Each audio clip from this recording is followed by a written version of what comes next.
Grant Calder pulled into his driveway at 11:47 p.m., the headlights cutting through the October fog rolling in from the coast. 23 years on the force, and these late shifts still felt like theft. He sat in the patrol car for a moment, looking at the warm glow from his daughter's bedroom window. Lila should have been asleep hours ago. The Craftsman house looked perfect from the outside.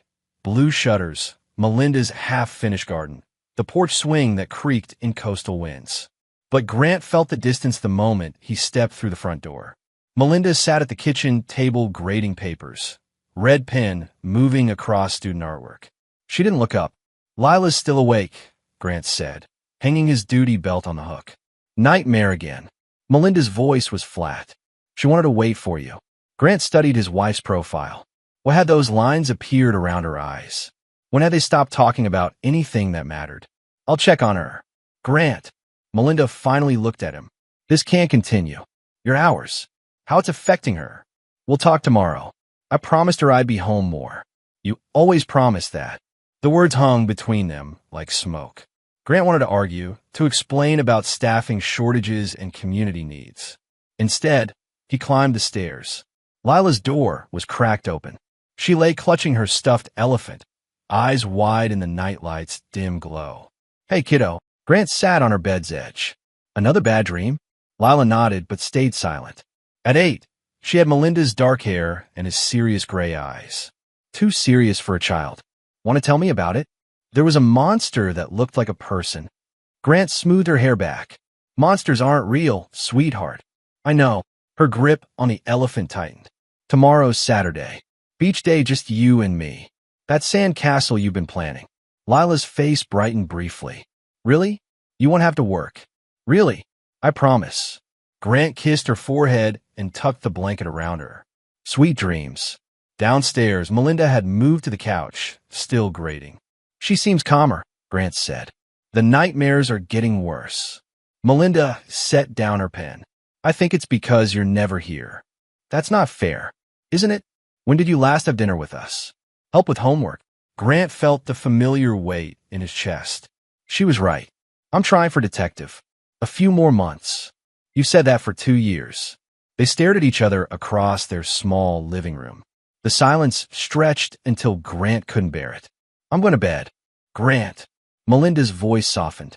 "Lila needs her father. I need my husband." He wanted to bridge the gap between them, but words wouldn't come. He nodded and headed upstairs.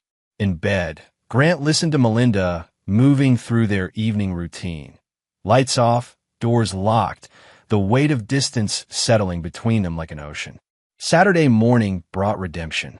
Grant and Lila walked hand in hand down the beach path, salt air sharp and clean. Lila wore her purple jacket and rain boots, chattering about castle architecture. "It needs a moat," she said seriously. "All proper castles have moats." "Absolutely. Can't defend against invaders without one." They spent 2 hours building an elaborate fortress. Grant hadn't felt this peaceful in months. No radio calls, no reports, no urgent crises. Just him and his daughter creating something together. "Daddy." Lila smoothed sand over a tower wall. "Do you like Mom's friend?" Grant's hand stilled. "Which friend?" "Kellen. He comes over when you're at work." Something cold moved through Grant's chest. He kept his voice casual. "What does he do there?" "Helps Mom with school stuff. Brings me candy sometimes." Lila's voice grew quieter. "But I don't like him." "Why not?" Lila shrugged, focused on her tower. "He asks weird questions." "What kind of questions?" "Like if I take baths alone, what I wear to bed, if anyone else gives me baths." Lila's hand stopped moving. "Mom says he's being nice, but it makes my stomach hurt." The cold spread through Grant's entire body. He kept his voice steady. "Has he ever touched you inappropriately?" Lila shook her head quickly. "No, just the weird talking." Grant pulled his daughter close, breathing in her shampoo's familiar scent. His mind was already cataloging details, building case files, but his heart was breaking. "Lila, if anyone ever makes you uncomfortable, anyone, you tell me immediately. Even if they say it's a secret. Even if they say I'd be angry. Promise." "I promise, Daddy." They finished the castle quietly. Grant's mind raced while Lila decorated towers with shells. "Kellen Avery. He knew the name. Mid-40s, contractor, lived across town. Divorced, no children. What business did he have asking Grant's 8-year-old daughter about bathing habits? That evening, Grant waited until Lila was asleep before confronting Melinda. Lila mentioned your friend Kellen visits frequently. Melinda looked up from her laptop. He helps with the spring art show. Is that a problem? She says he asks personal questions. About bathing, what she wears to bed. That's ridiculous. Melinda's response was immediate, sharp. Lila has an active imagination. She seems specific about it. Kellen is a good friend. He's been incredibly helpful with school events. Melinda closed her laptop hard. I can't believe you're making something ugly out of kindness. Grant studied his wife's face, the defensiveness, the way she avoided his eyes. How long has he been coming around? Few months. Since September. Melinda stood, busying herself with straightening magazines. He volunteers at school. The children like him. Lila doesn't. Lila's shy with new people. Grant wanted to push harder, but something in Melinda's posture warned him off. She was protecting something. Or someone. Just watch it closely, he said finally. Trust your daughter's instincts. I always do. But watching his wife hurry upstairs, Grant wasn't convinced. Over the following weeks, Grant started driving by his house during lunch breaks. Kellen's white pickup appeared in their driveway with disturbing regularity. Through windows, Grant saw them at his kitchen table. Papers spread between them, heads close together. Normal, innocent looking. But Grant had arrested enough predators to know they rarely looked like monsters.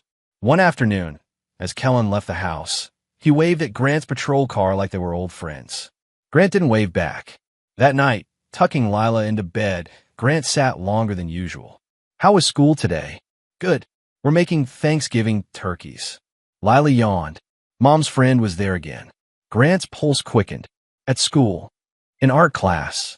He sat next to me, helped with feathers. Lila's voice grew smaller. He put his hand on my back. Down low. It felt wrong. Grant's jaw clenched. Did you tell Mom? I tried. She said Kellen was being helpful. Lila looked up with serious eyes. Sometimes I think she likes him more than me. The words hit Grant like a physical blow. That's not true, sweetheart. Your mom loves you. Then why doesn't she listen when I tell her things? Grant had no answer. 3 weeks later, Grant was finishing reports when his radio crackled. Unit 47, suspicious person, 1247 Elm Street. Grant's head snapped up, 2 blocks from his house. Unit 47 responding. He arrived to find Kellen's truck parked across from a small rental. Mrs. Patterson stood on her porch in a bathrobe. What's the situation? That man's been watching the house for 2 hours. Family inside has young children. Mother's scared. Grant approached Kellen, who leaned against his truck smoking. Evening. What brings you here? Kellen smiled that friendly smile. Officer Calder. Waiting for a friend to get home from work. Which friend? Julie Morrison. Lives right there. Kellen nodded toward the house. Dinner plans, but she's running late. Grant glanced at the house. Through windows, he saw children's toys, a woman holding a small child, peeking through curtains. Maybe wait somewhere else. You're making neighbors nervous. Of course. Kellen flicked his cigarette away. No problem. But climbing into his truck, Grant caught something in Kellen's expression, annoyance, quickly hidden. He waved driving away, but his eyes stayed cold. Grant knocked on the front door. The woman who answered looked tired and worried. Mrs. Morrison? Officer Calder. You called about suspicious activity. Yes, thank you for coming. She glanced over his shoulder. That man's been out there since I got home. My children were afraid to play outside. Do you know him? Kellen Avery? Never seen him before. Mrs. Morrison shifted the toddler in her arms. When I got home, my babysitter said he'd been asking questions about my children. Their names, ages, what school they attend. Made her uncomfortable. Grant felt that familiar cold feeling. Did he approach the children directly? No, but he watched them through the window for 20 minutes. Just staring. Grant took Mrs. Morrison's statement and the babysitter's information. Driving home, his mind worked through details. Kellen had lied about knowing the homeowner. He'd been watching children, asking questions about them. A pattern was forming. At home, Melinda was grading papers. Again, where's Lila? Upstairs reading. How was work? Grant sat across from her. I responded to a call about Kellen tonight. Melinda's pen stopped moving. What kind of call? Suspicious person. He was watching children play, asking the babysitter questions about them. That's ridiculous. Melinda's voice tightened. Kellen wouldn't do that. The homeowner didn't know him. He lied about why he was there. Maybe he was confused about addresses. Melinda. Grant reached for her hand. It was cold. I need you to really listen. I think Kellen might not be who you think he is. Melinda pulled away. You're being paranoid. Kellen is a good man who's helped me tremendously. What kind of help? School events. Parent meetings. He fixed our sink last week when you were working late. He was in our house when I wasn't here. Yes, and I'm grateful. Someone has to be here for this family. The words stung, but Grant pushed past the pain. I want you to stop seeing him. Excuse me? Stop inviting him over. Stop letting him help with school events. Stop bringing him around our daughter. Melinda stood so fast her chair scraped floor. You don't get to control my friendships, Grant. You're never here. You don't get to come home and make demands. This isn't about control. This is about keeping Lila safe. Safe from what? A man who's been nothing but kind. Grant stared at his wife, the woman who'd promised to love and protect their children, now defending a stranger over her daughter's concerns. Lila doesn't like him. Doesn't that matter? Lila is 8. She doesn't like vegetables either, but I still make her eat them. The comparison was so wrong, so dismissive, that Grant felt something shift in his chest. A door closing. I'm asking you, as your husband and Lila's father, to keep him away from our family. And I'm telling you, as an adult who can make her own decisions, that you're being unreasonable. They stared at each other. Grant realized they'd stopped being on the same side. Fine, but I'll be watching. You're never here to watch anything. The next morning, Grant called in sick and positioned himself where he could observe both the elementary school and his house. At 10 a.m., Kellen's truck appeared in his driveway. Grant watched through binoculars as the man entered his home like he belonged there. An hour later, Kellen emerged and drove to the elementary school. Grant followed at a distance, watching as Kellen entered the building carrying supplies. Grant parked and walked inside. In the main office, he found Principal Davidson accepting a donation from Kellen. Officer Calder. Perfect timing. Mr. Avery just brought art supplies for the spring show. How generous, Grant said evenly. I didn't know you were involved with the school, Kellen. I believe in supporting education, Kellen replied, looking directly at Grant. Children are our future. The way he said it made Grant's skin crawl. We appreciate community involvement, Principal Davidson said. Mr. Avery has volunteered to help coordinate the art show. Grant felt the ground shifting. I see. With your wife taking her sabbatical, Principal Davidson continued, we needed someone to step in. Sabbatical? Her leave of absence. She didn't mention it. Grant's blood went cold. Melinda had quit her job, given up her position, her income, her reason for being in this building. And Kellen had moved in to fill the void. I'm sure it's temporary, Kellen said smoothly. Divorce is hard on families. Grant wanted to grab the man by the throat. Instead, he smiled tightly. Yes, it is. Outside, Grant called Melinda. You quit your job? I'm taking time to think. And Kellen just happened to volunteer for your responsibilities? Long pause. He's being helpful during a difficult time. Melinda, this man has inserted himself into every aspect of our lives. Our marriage was falling apart long before Kellen.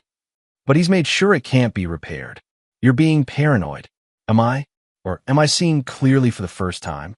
Melinda hung up. That afternoon, Grant picked up Lila from school and took her for ice cream. They sat outside watching people pass, both lost in thought. Daddy, Lila licked her strawberry cone. Why was Kellen at school today? He donated art supplies. But why does he want to be around kids so much? Grant looked at his daughter, 8 years old, asking the right questions that adults ignored. What do you think? I think nice grown-ups don't try so hard to be around other people's kids. They have their own stuff to do. Grant felt pride and terror simultaneously. You're very smart, Lila. Daddy, she looked up with serious eyes. Something bad is going to happen, isn't it? Grant's chest tightened. What makes you say that? The way Mom acts when Kellen's around. Like she's scared. And the way he looks at me when he thinks no one's watching. How does he look at you? Lila was quiet for a long moment, like I'm something he wants to take. That evening, Grant sat at his kitchen table making lists, observations, incidents, timeline. But every time he tried to focus, Lila's words echoed, like I'm something he wants to take. At 9 p.m., someone knocked on the front door. Grant opened it to find Melinda standing there, suitcase in hand. I'm staying at my sister's for a while. What about Lila? She can stay here. For now. Melinda's voice was cold. I won't live under suspicion, unable to have friends. Then don't. Melinda paused at the door. I hope you're wrong about Kellen. And if I'm right, then we'll deal with it when we have to. She left without saying goodbye to Lila. Grant sat in his empty living room, listening to the house settle.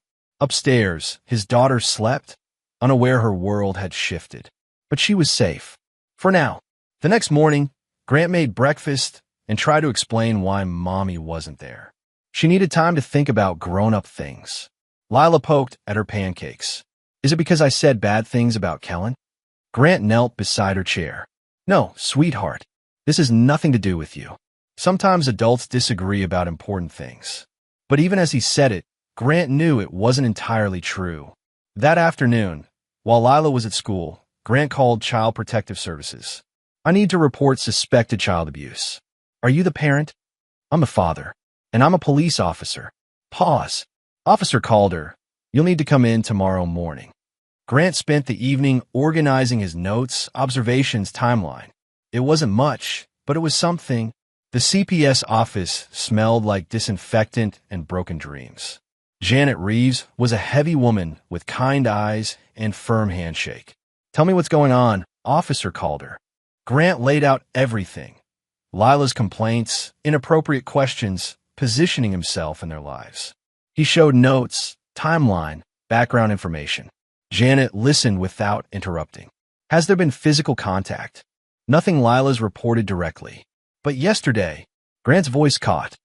Yesterday, she told me something that changed everything.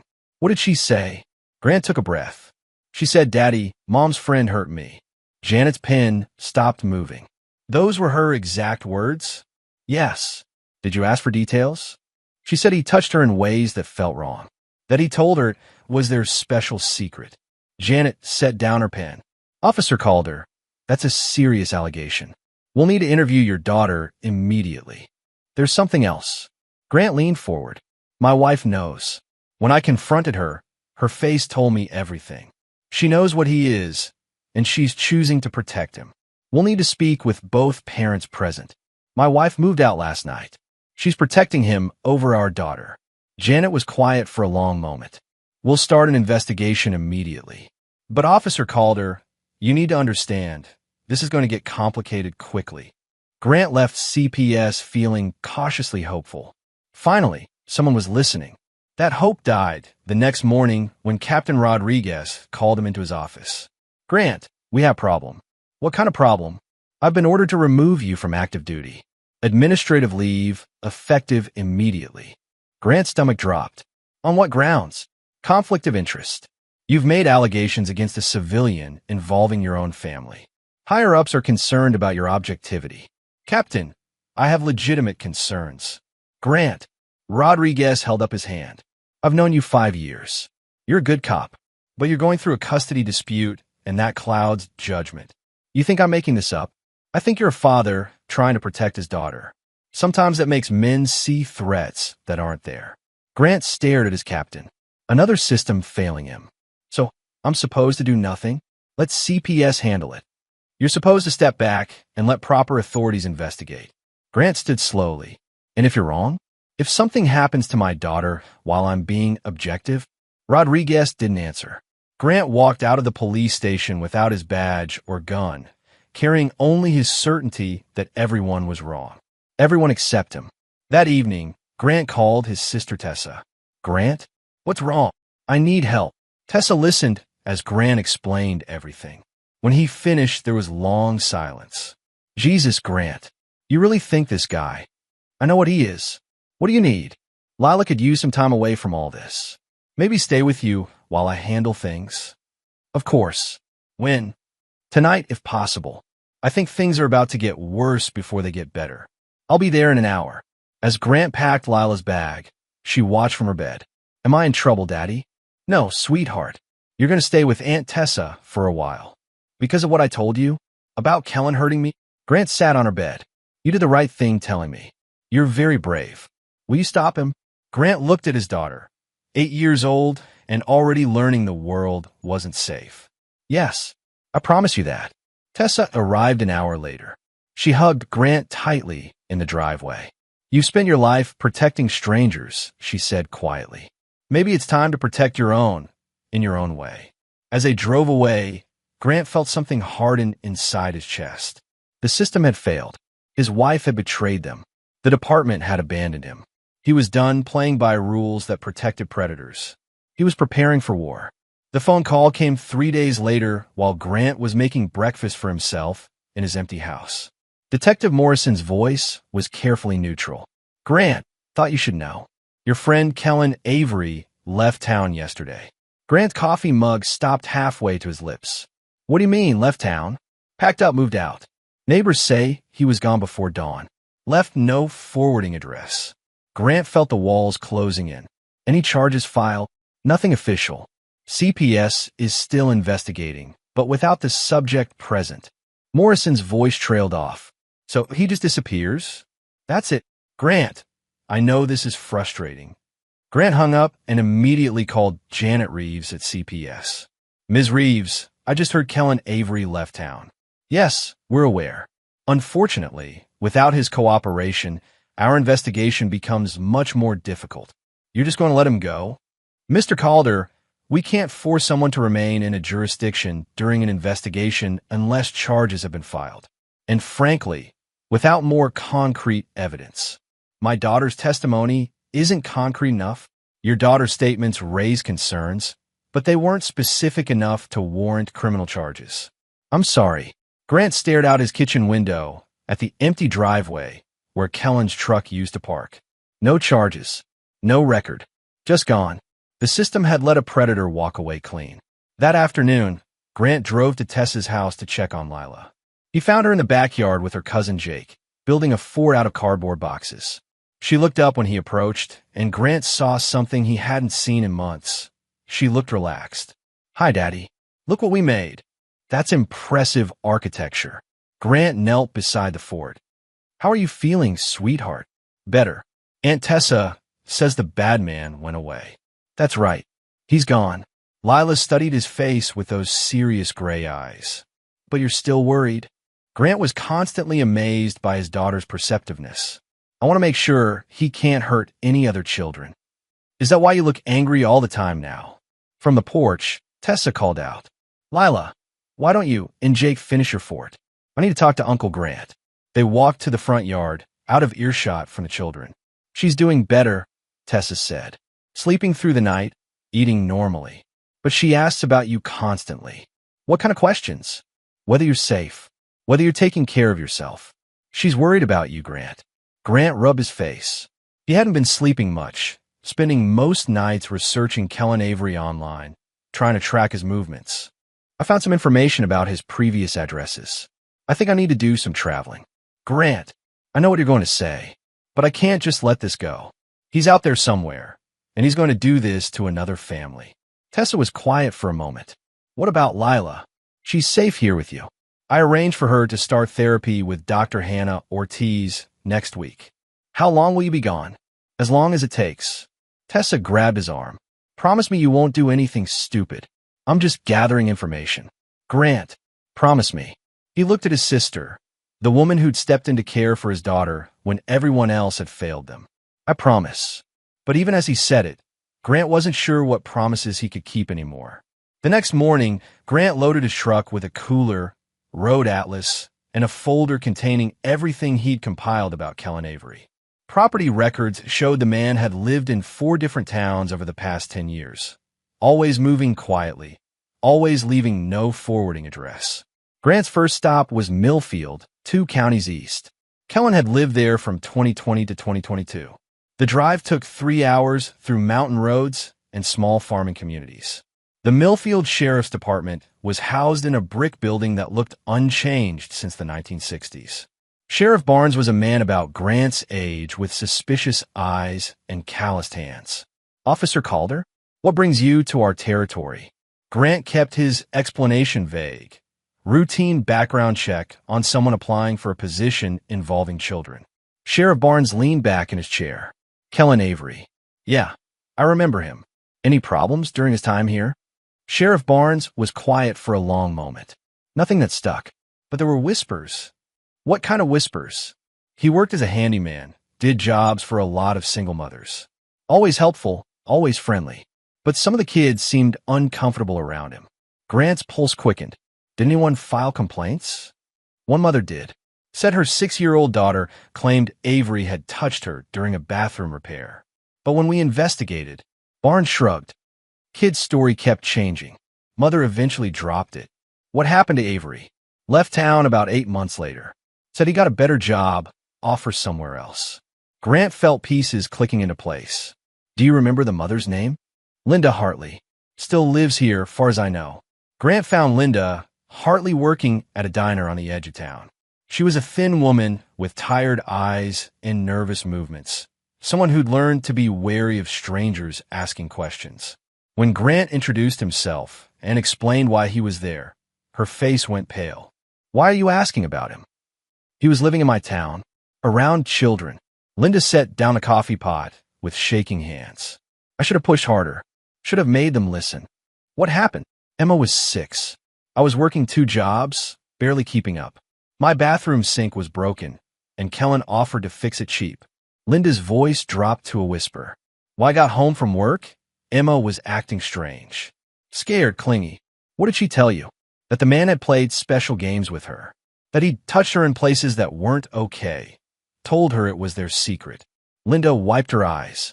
But she was so young, and when the police questioned her, she got confused. Started saying maybe it didn't happen. But you believed her. I knew my daughter. I knew something had happened. But by the time I could afford a lawyer, Kellen was gone. Did you ever hear about him again? No. But Officer Calder, Linda looked up at him. If he's around children somewhere else, don't wait for the system to protect them. The system failed Emma. Don't let it fail another child. Grant drove away with Linda's words echoing in his head. Don't wait for the system. Don't let it fail another child. His next stop was Riverside, another county south. Kellen had lived there from 2018 to 2020. The pattern was the same. Helpful handyman, single mothers, whispered concerns that never became formal complaints. At the elementary school, Grant spoke with Mrs. Chun, a teacher who remembered Kellen volunteering for various events. He was very eager to help, she said carefully. But some of the staff felt uncomfortable with how interested he was in the children. Interested how? He would ask detailed questions about their home lives. Which children walked home alone? Which had working mothers? Which seemed lonely or troubled? We thought he was just being caring, but in hindsight, did anything specific happen? Mrs. Chun hesitated. There was an incident during a field trip. Kellen volunteered as a chaperone. One of the girls, maybe 7 years old, came back from the bathroom crying. She said Kellen had followed her, stood too close, asked if she needed help with her clothes. Was it reported? To the principal, yes. But Kellen said he was just making sure she was safe. And the girl was known for being dramatic, so Mrs. Chin's voice trailed off. We decided to be more careful about bathroom supervision, but no formal complaint was filed. When did he leave town? About 6 months after that incident. He said he got a job opportunity elsewhere. Grant's third stop was Ocean View, where Kellen had lived from 2016 to 2018. By now, the pattern was depressingly familiar. Helpful community member, eager to volunteer with children, whispered concerns that never led to action. But in Ocean View, Grant found something different. Detective Sarah Williams had been tracking suspicious activity around local playgrounds during Kellen's residency there. She showed Grant a file containing surveillance photos, incident reports, and witness statements. We had multiple reports of a man watching children at playgrounds, taking photos from a distance, Williams explained. Always just outside the bounds of illegal, but concerning enough that parents complained. Was Kellen ever identified as the suspect? We suspected, but could never prove it. The man was always careful to stay on public property, never approach children directly. Technically, he wasn't breaking any laws. Williams showed Grant surveillance photos taken at various playgrounds. The images were grainy, taken from a distance, but Grant recognized Kellen's build, his white pickup truck. What made him leave? Community pressure. Parents started organizing, demanding increased police presence at parks and schools. Some fathers confronted him directly. He left town shortly after that. Any formal complaints? One family tried to file charges, but again, we didn't have enough for prosecution. The system protected him, just like it always does. Grant studied the photos, seeing his daughter's face in every child Kellen had stalked. Can I get copies of these files? Officially? No. Unofficially, Williams slid a manila envelope across her desk. I have daughters too, officer called her. Sometimes the system needs help protecting children. Grant's final stop was Brookhaven, where Kellen had lived from 2014 to 2016. The story was the same. Complaints that went nowhere, concerns that were dismissed, a predator protected by bureaucracy and benefit of the doubt. But in Brookhaven, Grant met someone who'd refused to stay silent. Tom Rodriguez was a father whose 8-year-old son had been targeted by Kellen during youth baseball season. Unlike the others, Tom had documented everything: photos, witness statements, a detailed timeline of inappropriate behavior. I took it to the police, to the school district, to anyone who would listen, Tom explained over coffee at a truck stop. But Kellen was careful. Never did anything that could be definitively proven in court. What specifically happened with your son? Kellen volunteered as an assistant coach. Started singling out Miguel for special attention. Extra coaching, private batting practice, invitations to team dinners at his house. Tom's jaw clenched. Miguel started acting different. Withdrawn, didn't want to play baseball anymore. Did your son tell you what happened? Eventually, said Kellen had shown him special exercises that involved touching. Nothing that would leave evidence, but enough to traumatize an 8-year-old. Tom pulled out a worn folder. I kept copies of everything. Police reports, school communications, witness statements. Grant reviewed the documents. They painted a clear picture of grooming behavior. The slow building of trust, the gradual escalation of inappropriate contact, the careful manipulation of both child and family. Why didn't charges stick? Same reason they never do with guys like him. He was smart, careful, always had plausible explanations. And when parents started asking questions, he'd back off, lay low until the heat died down. What made him leave town? Tom's smile was grim. I made his life uncomfortable. Started showing up everywhere he went, taking photos, asking questions. Made sure everyone in town knew what kind of man he was. He couldn't operate effectively anymore. You ran him out of town. I protected my son and every other child in that community. Sometimes that's what it takes. Grant drove home with his truck full of evidence and his head full of rage. For towns, for communities, dozens of children affected. Everywhere he went, he heard the same thing. There were rumors, but nothing stuck. The system had failed repeatedly, consistently, deliberately. But Grant also had something he hadn't possessed before: documentation. Proof of a pattern spanning years in multiple jurisdictions. Evidence that Kellen Avery was exactly what Grant had known him to be. Back home, Grant spread everything across his kitchen table. Photos, police reports, witness statements, incident summaries. Taken individually, each complaint seemed minor, easily dismissed. But viewed together, they painted an undeniable picture of a predator who'd operated with impunity for years. Grant called Dr. Hannah Ortiz to schedule Lila's first therapy appointment. Dr. Ortiz, this is Grant, called her. My daughter's scheduled to start seeing you next week. Yes, I've reviewed her file. How is she adjusting to everything? Better than I expected, but I wanted to update you on some developments. Grant explained about Kellen leaving town, about his investigation into the man's history. You've been conducting your own investigation? Dr. Ortiz's voice carried a note of concern. I needed to know what we were dealing with. And what did you find? Evidence of a pattern going back years. Multiple victims, multiple communities, all failed by the system. Dr. Ortiz was quiet for a moment. Mr. Calder, I understand your need for answers, but I'm concerned about how this investigation might be affecting your emotional state. I'm fine. Are you? You sound exhausted, angry, consumed by this. Grant looked around his empty house, at the evidence covering his table, at the life he'd put on hold to pursue justice. Wouldn't you be? Yes, I probably would. But Mr. Calder, your daughter needs her father present and emotionally available. She needs to see that life can be normal and safe again. Life isn't normal, and it's not safe. Not while men like Kellen are free to hurt children. You can't heal her if you burn everything else down.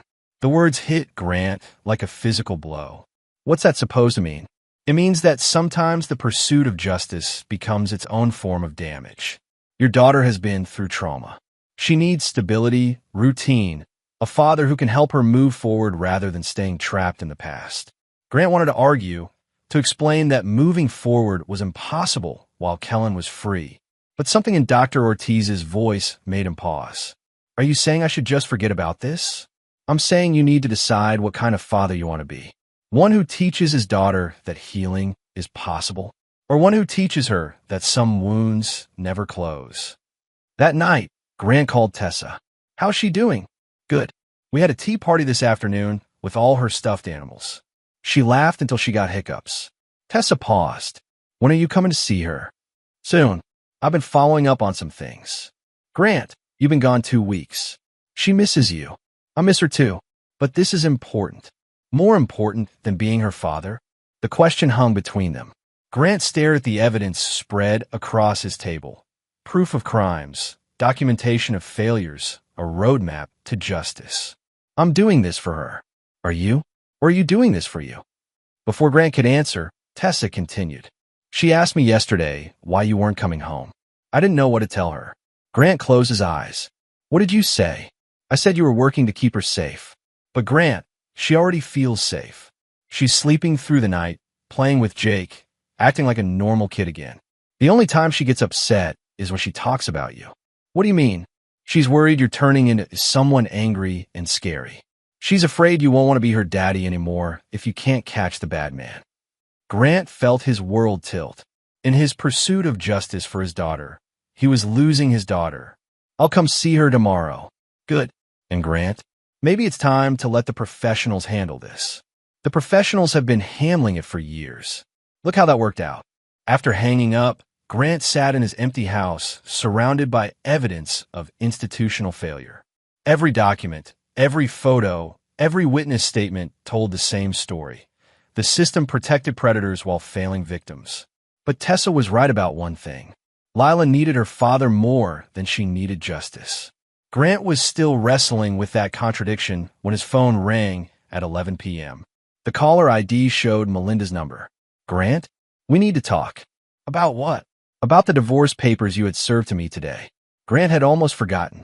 In the chaos of investigation and travel, the legal proceedings seemed secondary. What about them? You're asking for full custody. You're claiming I'm an unfit mother. You chose a predator over our daughter. I made a mistake. People make mistakes, Grant. Some mistakes are unforgivable. Even by your wife? Even by the mother of your child? Grant thought about Dr. Ortiz's words, about teaching Lila whether wounds could heal. Yes. So that's it? 13 years of marriage, and you're just done? I was done the night you moved out instead of protecting our daughter. Melinda was crying now. I was scared, Grant. Confused. I didn't know what to believe. You knew exactly what to believe. You just chose not to. People can change. I can change. Maybe. But not here. Not with us. You're really never going to forgive me?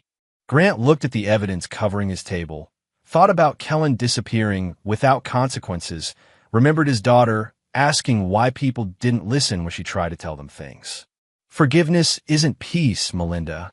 It's surrender. And I don't surrender. Grant hung up and went back to his documentation. But Tessa's words echoed in his head.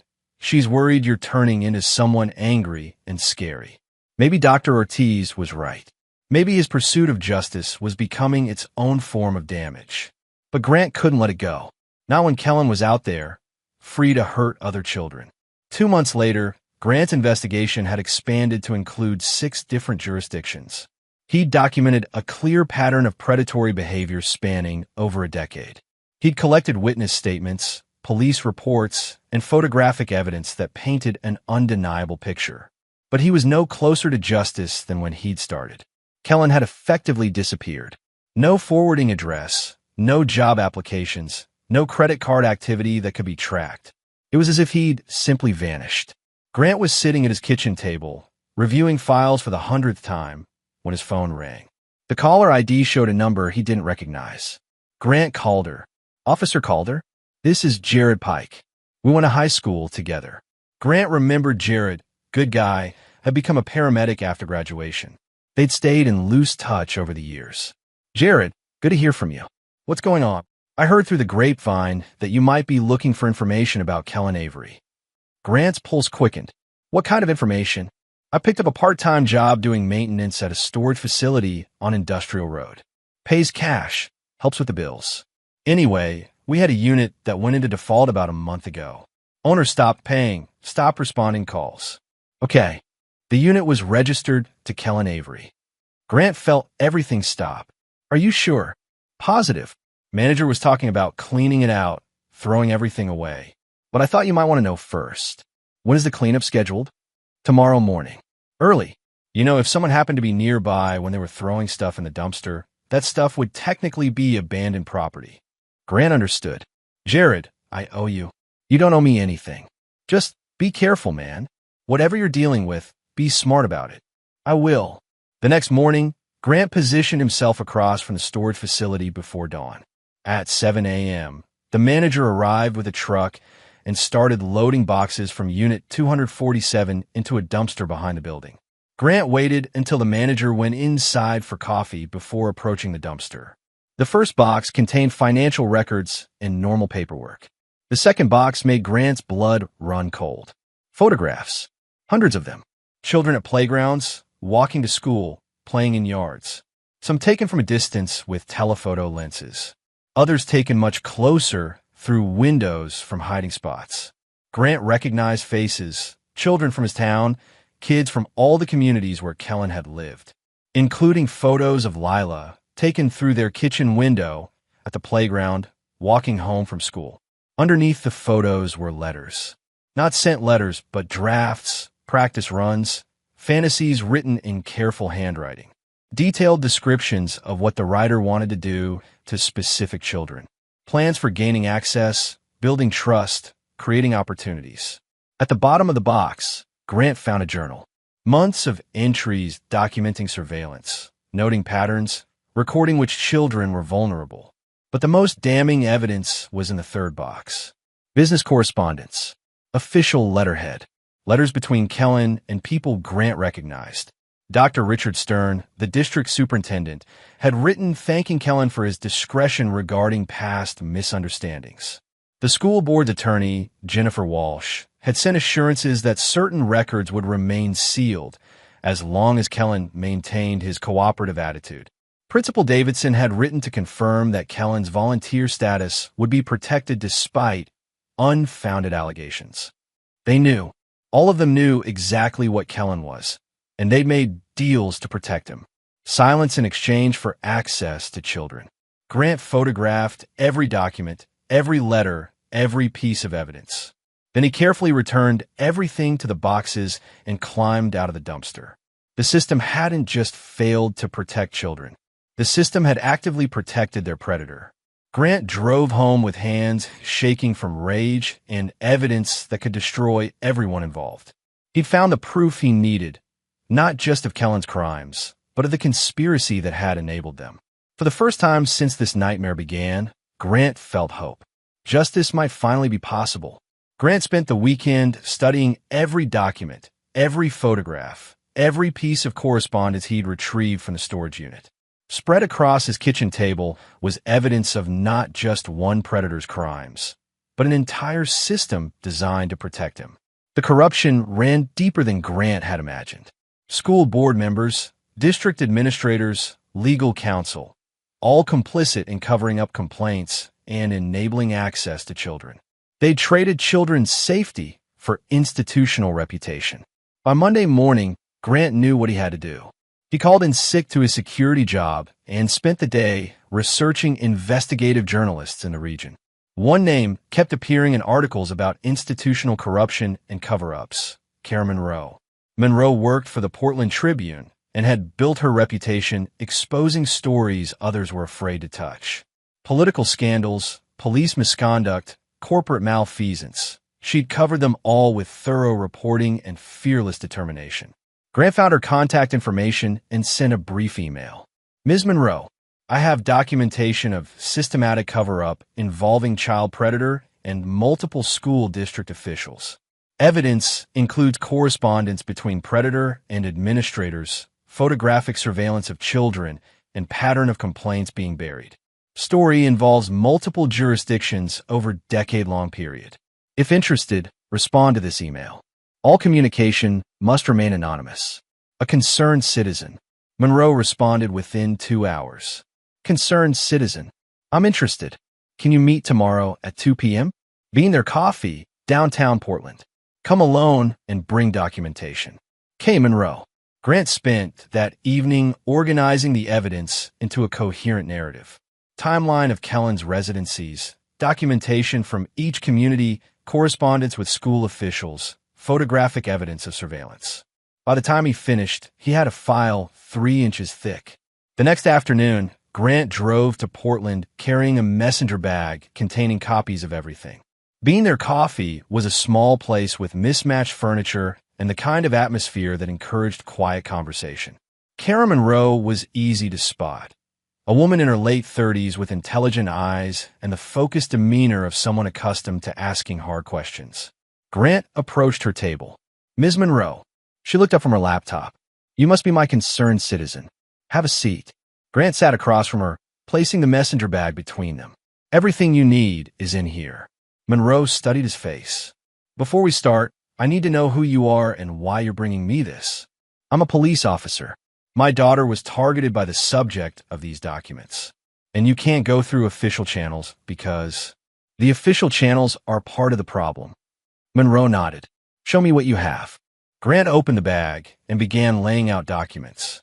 Monroe's expression grew increasingly serious as she reviewed the evidence. Photos of children, correspondence between Kellen and school officials, witness statements from multiple jurisdictions. This is explosive, she said finally. If it's authentic, it's authentic. How did you obtain it? Grant explained about the storage unit without mentioning Jared's name. Monroe took notes as he spoke. I'll need to verify handwriting, confirm letterhead authenticity, cross-reference these complaints with official records. This will take time. How much time? At least a week. Maybe 2. This is the kind of story that ends careers. I have to be absolutely certain of my facts. Grant understood. What do you need from me? Nothing. You walk away now and let me handle this. If I have questions, I'll contact you through the email you used. Monroe gathered the documents. One more thing. Once this story breaks, your family will be in the spotlight. Your daughter's name might come up. Her safety is more important than her privacy. And you're prepared for the backlash? The people you're accusing won't go down quietly. Grant thought about Dr. Ortiz's warnings, about the price of choosing truth over peace. I'm prepared. Monroe closed her laptop. Give me 2 weeks. Grant left the coffee shop feeling lighter than he had in months. For the first time since this nightmare began, he wasn't fighting alone. The waiting was agony. Grant tried to focus on normal activities, visiting Lila at Tessa's house, attending her therapy sessions with Dr. Ortiz, maintaining some semblance of routine. But every day that passed felt like another day Kellen was free to hurt children somewhere else. Dr. Ortiz noticed his agitation during one of their family sessions. You seem different today, she observed while Lila played with toys in the corner of her office. How so? More energetic, but also more anxious. Has something changed? Grant glanced at Lila, who was absorbed in arranging dollhouse furniture. I may have found a way to get justice. What kind of justice? The kind that ensures he can never hurt another child. Dr. Ortiz leaned forward. Grant, whatever you're planning, please consider the impact on Lila. She's made tremendous progress. She's sleeping through the night, engaging with friends, showing normal childhood behavior. Don't let your need for justice undermine her healing. This isn't just about justice. It's about prevention. And what happens to your relationship with your daughter if pursuing prevention consumes your life? Grant looked at Lila, who had created an elaborate tea party scene with her dolls. She was humming softly, completely absorbed in her play. For the first time in months, she looked like a normal 8-year-old. She's doing well, he admitted. She is, but she still asks about you constantly. When you'll be ready to have her come home, when you'll stop being angry all the time. I'm not angry all the time. Aren't you? Grant considered the question. Was he angry? He felt focused, determined, driven by purpose. But maybe from Lila's perspective, those feelings looked like anger. What should I do differently? Be present. Not just physically, but emotionally. Show her that life can be normal again, that the world is generally safe, that healing is possible. The world isn't safe. Not while men like Kellen are in it. The world has always had dangerous people in it. But it also has good people who work to keep children safe. Don't let Lila grow up believing danger is everywhere. That evening, Grant took Lila out for pizza at her favorite restaurant. They sat in a corner booth sharing a pepperoni pizza and talking about everything except predators and investigations. "Daddy, when can I come home?" Lila asked, carefully removing pepperoni from her slice. "Soon, sweetheart. I just need to finish taking care of some grown-up things." "Are you still trying to catch the bad man?" Grant paused. How much should he tell her? How much could an 8-year-old understand about justice and institutional corruption? "I'm trying to make sure other children stay safe." Lila nodded seriously. "That's good. But Daddy..." "Yes. I miss our house. I miss making breakfast with you and watching movies on the couch." Grant felt his throat tighten. "I miss that too. When you're done catching bad men, can we do those things again?" "Absolutely. I promise." But even as he said it, Grant wondered if he'd ever really be done. Would there always be another Kellen, another corrupt system, another child who needed protection? 12 days after his meeting with Kara Monroe, Grant woke to find 17 missed calls on his phone. The first one was from Monroe herself. "It's happening," her voicemail said. "Story runs tomorrow morning. Be prepared." Grant drove to the convenience store at dawn and bought the first copy of the Portland Tribune off the truck. The headline made his breath catch. "Predator in the Classroom. Decade-long cover-up exposed in regional school districts." Monroe had done her job thoroughly. The front-page story laid out everything. Kellen's history across multiple communities, the photographic evidence of stalking, the correspondence proving official cover-ups. She'd even tracked down Linda Hartley and other parents who'd tried to report concerns years earlier. The story included quotes from law enforcement officials expressing outrage at the systematic failures. The state attorney general announced an immediate investigation into all implicated school districts. By noon, Grant's phone was ringing constantly. Other reporters seeking comment, neighbors asking questions, former colleagues wanting to know his involvement. He ignored most calls, focusing on the news coverage as the story spread. The arrest began that afternoon. Kellen was picked up at a motel in Nevada, where he'd been living under a false name while working at a youth camp. The news showed him in handcuffs, face hidden behind a jacket, being led to a patrol car. Grant felt savage satisfaction watching the man who'd terrorized his daughter being dragged away in chains. By the end of the week, the house of cards was collapsing exactly as Grant had hoped. Dr. Richard Stern was arrested on corruption charges. Attorney Jennifer Walsh was suspended pending disbarment proceedings. Principal Davidson resigned in disgrace. 3 school board members were forced to step down. The civil lawsuits began filing immediately.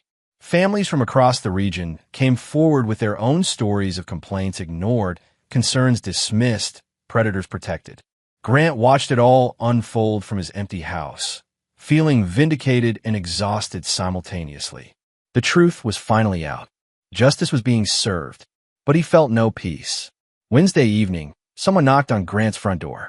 He opened it to find Melinda standing on his porch, looking smaller and more fragile than he remembered. "Can I come in?" Grant stepped aside without speaking. Melinda walked into the living room she'd once shared with him, looking around as if seeing it for the first time. "Where's Lila?" "With Tessa." Melinda nodded, then turned to face him. Her eyes were red-rimmed, her hair unwashed. She looked like someone who hadn't slept in days. I saw the news. I figured you had. Grant, Melinda's voice broke. I lost my teaching certificate. The state board says I failed to protect children in my care. Grant said nothing. My sister won't talk to me. My friends cross the street when they see me coming. The school district is talking about criminal charges. You're looking for sympathy? I'm looking for understanding. Melinda wrapped her arms around herself. I made a mistake. A terrible mistake. But I'm not a monster. No, you're not a monster. Monsters act from malice. You acted from comfort. That's not fair, isn't it? Grant studied his wife's face. When Lila tried to tell you she was uncomfortable, what did you do?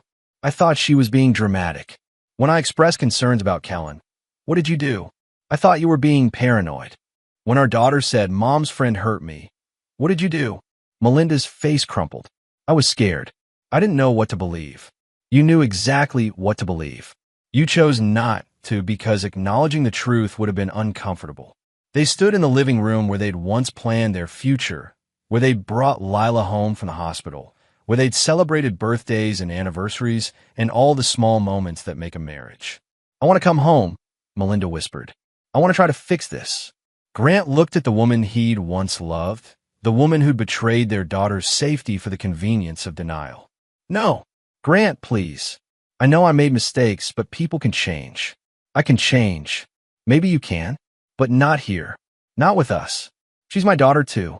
She was your daughter when she needed you to listen. She was your daughter when she needed you to protect her. Where were you then? Melinda was crying now, desperate and broken. I was weak. I admit that. But people deserve second chances. You had your chance. You chose Kellen over Lila. I never chose him over her. Every time you dismissed her concerns, you chose him. Every time you defended his behavior, you chose him. Every time you made excuses for what we both knew was wrong, you chose him. But I love her. I love both of you. Grant walked to the front door and opened it. Love is an action, not a feeling. Your actions spoke clearly. You'll never forgive me, will you? No, even if I spend the rest of my life making up for this. Grant thought about Linda Hartley, crying in a diner about her daughter's trauma. About Mrs. Chun, remembering concerns that were ignored. About Tom Rodriguez, who'd had to run a predator out of town himself because the system failed. Even then, that's not fair. Fair. Grant's voice was steel. You want to talk about fair? Fair would have been you protecting our daughter when she asked for help. Fair would have been you choosing her safety over your comfort. I made a mistake. You made a choice. And that choice broke our family. Melinda stood in the doorway, tears streaming down her face. What am I supposed to do now? Figure out how to live with what you've done. And Lila will be fine. She's strong, she's brave, and she's surrounded by people who actually protect her. You're really going to cut me out of her life? Grant looked at his estranged wife, the woman who'd chosen a predator's comfort over their daughter's safety. You cut yourself out. I'm just making it official. Melinda walked to her car without looking back. Grant watched her drive away, feeling nothing but exhaustion. Behind him, his phone rang. Dr. Ortiz's name appeared on the caller ID. Dr. Ortiz? Grant, I saw the news. How are you holding up? I'm fine. Are you? This must be overwhelming. Grant looked around his empty house, at the life he'd built and lost in pursuit of justice. It's what needed to happen. And now? What comes next? Now I focus on my daughter. That's good to hear. She's been asking when she can come home. Soon. Very soon. Grant, you did the right thing. It took tremendous courage to expose that corruption. I didn't do it for courage. I did it because no one else would. Sometimes that's what courage is.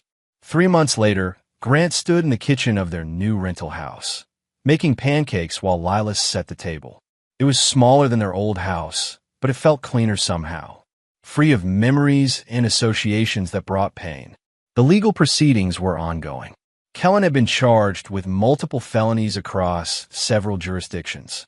The civil suits against the school districts were mounting. Grant's divorce had been finalized with minimal drama.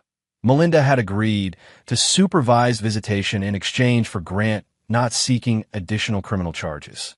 Grant had resigned from the police force quietly, with full pension. He'd taken a job with a private security company, work that paid well and kept regular hours. He was home every evening for dinner, every morning for breakfast, every day when Lila got home from school. "Daddy, can we go to the beach this weekend?" Lila asked, carefully arranging napkins beside each plate. "Of course. We can work on that sand castle again. I want to make it even bigger this time, with multiple towers." Grant smiled, flipping pancakes with practiced ease. Through the kitchen window, he could see Tessa's car pulling into the driveway. She came by most Sunday mornings now, bringing groceries and conversation and the kind of steady presence Lila needed. "Morning, you too," Tessa called as she let herself in the back door. "Something smells good. Uncle Grant is making blueberry pancakes," Lila announced. Tessa hung up her jacket and studied Grant's face. "You look rested." "I feel rested." And he did. For the first time in months, Grant felt like he could breathe freely. The constant vigilance was gone, the hyper-awareness that had consumed him. Lila was safe. The predator was in jail. The corrupt officials were facing consequences. "Any regrets?" Tessa asked quietly while Lila was distracted with syrup. Grant considered the question. His marriage was over. His career in law enforcement was finished. His daughter would grow up in a broken home, but she would grow up safe. "No," he said finally. "No regrets." After breakfast, the three of them drove to the beach. Lila ran ahead, eager to start building, while Grant and Tessa walked slowly across the sand. "She's doing really well," Tessa observed. "The nightmares have stopped completely. Dr. Ortiz says she's processing everything in a healthy way." "And you?"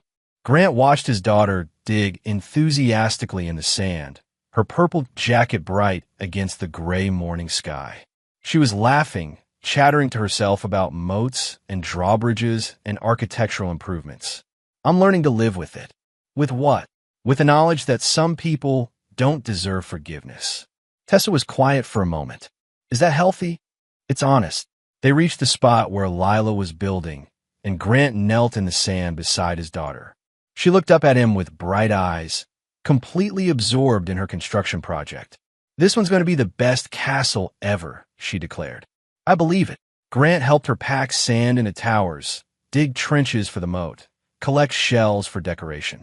Normal father-daughter activities on a normal Sunday morning. The kind of moments that made everything else worthwhile. As they worked, Lila talked about school, about friends, about the book she was reading. Her voice was light, unburdened. She was healing completely, without reservation, trusting that the adults in her life would keep her safe. "Daddy." Lila paused in her digging. "Are you happy now?" Grant considered the question. Was he happy? He wasn't sure happiness was the right word. Satisfied, maybe. At peace with his choices. Confident that he'd done everything possible to protect what mattered most. "I'm content," he said finally. "You're safe, the bad man is in jail, and we get to build sand castles together." "That's good." Lila returned to her work. "Dr. Ortiz says it's okay to be angry at people who don't protect children." Dr. Ortiz is very wise. She says some people never say sorry for bad things, and that's okay because we don't have to forgive them. Grant stopped working and looked at his daughter, 8 years old, and she understood concepts that many adults struggled with. "What do you think about that?" "I think some people don't deserve forgiveness. Like Kellen, and like Mom." The matter-of-fact way she said it broke Grant's heart and made him proud simultaneously. "Are you angry at Mom?" Lila was quiet for a moment, smoothing sand over a tower wall. "I was, but now I'm just sad for her." "Why sad?" "Because she chose the wrong person to believe, and now she doesn't get to have us anymore." Grant pulled his daughter close. "I'm sorry you had to learn these things so young." "It's okay, Daddy. Bad things happen sometimes, but good people fix them." They finished the castle as the sun broke through clouds, warming the beach and turning the sand golden. Lila stood back to admire their work, hands on her hips like a master architect. "Perfect," she announced. Grant stood beside her, looking at their creation. It wasn't perfect. One tower leaned slightly, the moat was uneven, the walls were rough. But it was solid, built with careful hands, and protected by people who cared. "Yes," he agreed. "It is." As they packed up and headed to the car, Lila slipped her hand into Grant's. Daddy, yes. Thank you for protecting me. Grant squeezed her hand. Thank you for trusting me. They drove home through the small coastal town that had become their refuge. Past the elementary school, where Lila was learning to feel safe again, past the therapist's office where she was processing trauma, past the courthouse where justice was slowly being served. At home, while Lila played in her room, Grant sat on the front porch with his coffee and watched the neighborhood wake up. Normal people living normal lives, most unaware of the predator who'd once moved among them. Tessa joined him on the porch. Penny, for your thoughts? Just thinking about justice. You got it. Grant shook his head. No, I got truth. Justice doesn't always survive it. What do you mean? Justice would be Kellen never having hurt anyone. Justice would be the system protecting children instead of predators. Justice would be families staying together because mothers choose their daughters over their own comfort. But you exposed the truth. You brought down the people who enabled him. I exposed truth. But justice. Grant looked at his sister. Lila's going to grow up without her mother. Families across the region have been destroyed. The system failed dozens of children before I ever got involved. So you think you shouldn't have acted? No. I think truth is the best we can do when justice isn't possible. They sat in comfortable silence, watching the world go by. From inside the house came the sound of Lila's laughter as she played. She sounds happy, Tessa observed. She is happy. For the first time in months, she's really happy. And you? Grant thought about the question. Happy seemed like the wrong word for someone who'd lost his marriage, his career, his faith in institutions. But he'd saved his daughter. He'd exposed corruption. He'd prevented other children from being hurt. I'm at peace, he said finally. That's something. It's everything. As the afternoon wore on, Grant and Lila settled into their Sunday routine. They made lunch together, read books on the couch, worked on a puzzle at the kitchen table. Simple activities that had become precious since Grant had learned how quickly everything could be taken away. Around 5 o'clock, Grant's phone rang. Karen Monroe's name appeared on the caller ID. Ms. Monroe, Mr. Calder, I want to give you an update on the investigation. What's the news? Kellen pled guilty this afternoon. 25 years minimum.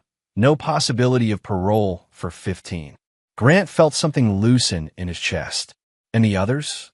Dr. Stern was indicted on corruption charges. Walsh is facing disbarment and potential criminal prosecution. The entire school board is under investigation. What about the civil suits? 7 families have filed claims so far. More are expected. The district's insurance company is already talking settlement. Good. Mr. Calder? Monroe's voice was serious. You should know that none of this would have happened without your courage. You saved a lot of children. After hanging up, Grant stood in his kitchen and let the reality sink in. It was truly over. Kellen would spend the next 15 years in prison, probably longer. The corrupt officials were facing real consequences. Other victims were getting their day in court. He'd won, not the way he'd originally hoped, not through the system working as designed, but through his own stubborn refusal to accept injustice. Daddy, Lila appeared in the kitchen doorway. Who was on the phone? Someone with good news. The bad man who hurt you is going to prison for a very long time. Lila nodded seriously. Good. That means other kids will be safe. That's right, because we told the truth, even when it was hard, even when people didn't want to listen. Even then, Lila hugged him around the waist. I'm proud of you, Daddy.